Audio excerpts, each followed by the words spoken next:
Rose. Welcome to the Money School. It's just a few days before Mother's Day, and so I thought of talking about something many moms, including myself, would love to have more of: jewelry. Jewelry, treasured and coveted throughout history, is said to be an investment that you can wear and enjoy. Jewelry companies will tell you that precious metals and gemstones are wise purchases because they always increase in value over time, and so you can sell your jewelry later on at a profit. How true is this? The truth is that it is not that easy to sell your jewelry at a profit. There are many factors that make it quite difficult for you to sell your jewelry at a higher price than the price you bought it for. First, markups on jewelry can go notoriously high as 2 to 4 times the price per gram of the precious metal it contains. Beware when the jewelry seller does not indicate the weight in grams of the jewelry. Most likely their markup is extremely high. If you buy your jewelry at a markup of double or more than double the cost of materials, you will find it very difficult to sell your jewelry at a profit, even if you sell many years later. Second, not all jewelry can be valued easily, especially when it comes to gemstones such as diamonds, rubies, and sapphires. Price appraisals are very subjective. Why? Because these stones are considered not fungible. Let's explore this concept further. We can say that something is fungible when it consists of individual units that are identical and interchangeable. For example, if I had a 100 peso bill, I would easily exchange it for your 100 peso bill because we know that these two are equal in value and interchangeable. But if I had a 1-carat diamond and you had a 1-carat diamond, would we readily exchange these two? No, we wouldn't, because no two diamonds are identical. So, cash is fungible, whereas diamonds are not. There are many factors such as cut quality, clarity, color, and shape that will make the price appraisal of diamonds higher or lower, and will make two diamonds that weigh the same not equal in value. The same goes for other gemstones. Any jewelry piece that contains gemstones is more difficult to appraise, and there is more opportunity for jewelers to sell these to you at a high markup. If you do not know how to appraise gemstones yourself, you can very easily end up overspending on jewelry with gems.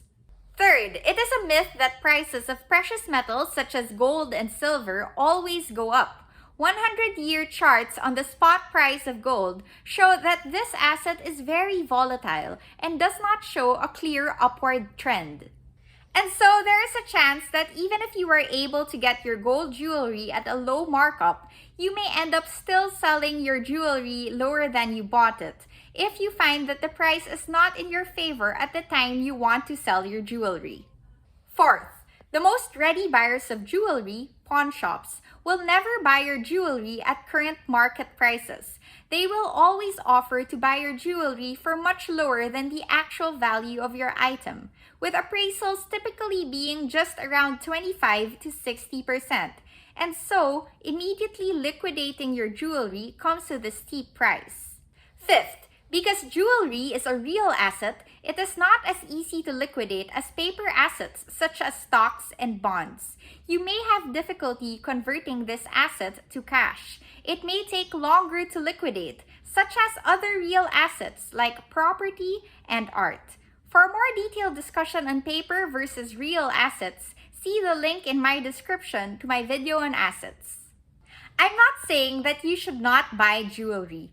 Being a lover of jewelry myself, I am also drawn to the allure of collecting jewelry. I just would like to point out that investing in jewelry with the aim of profiting from it later on is challenging to execute. I just enumerated the challenges you may face when selling your personal jewelry. Now I will discuss some things to keep in mind if you would like to explore jewelry as an investment. When you buy jewelry for the purpose of investing, here are some tips.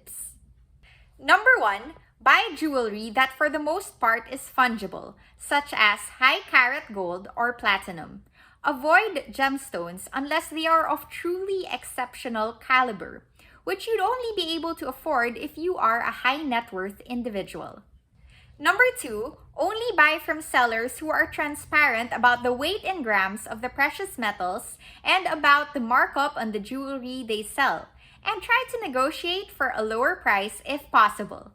Number 3, when investing in jewelry, just as when investing in other assets, you should not invest more than you can afford to lose. Precious metals, like other assets, fluctuate in price over time, and so investing in these may result in either gains or losses.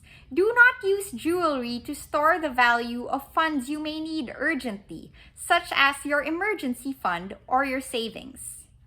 Number 4, own precious metals as an investment in order to manage your risk, and not so much for the goal of profit, though if you can manage to make a profit, that would of course be great. For example, gold prices move inversely to stocks, and so holding some gold is a good way to diversify and protect some of your capital if you are heavily invested in stocks. Holding jewelry as part of your portfolio can be a good way to diversify and manage risk. For more on diversification, I put the link to my video on that in the description below. Number 5, buy jewelry that you really love. If you are buying jewelry as an investment, consider that jewelry has value apart from its monetary value, such as aesthetic and sentimental value. Buy jewelry you love so that if years later, at the time you want to liquidate, the price is not in your favor, you would be just as contented to continue to own these pieces or pass them on as inheritance. So to summarize, it can be tricky to make a profit with jewelry. Buying these low and selling them high may be challenging.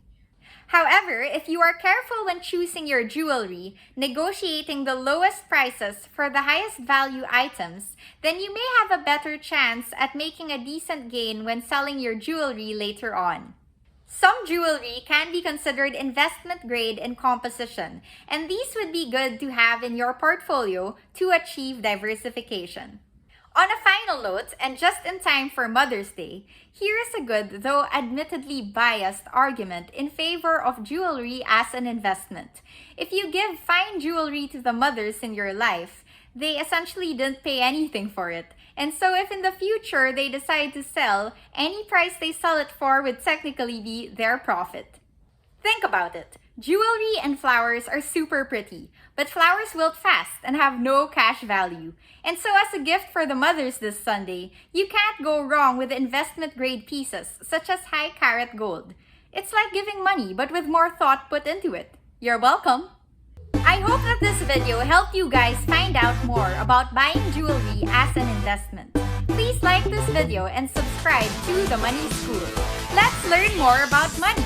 Thanks for watching!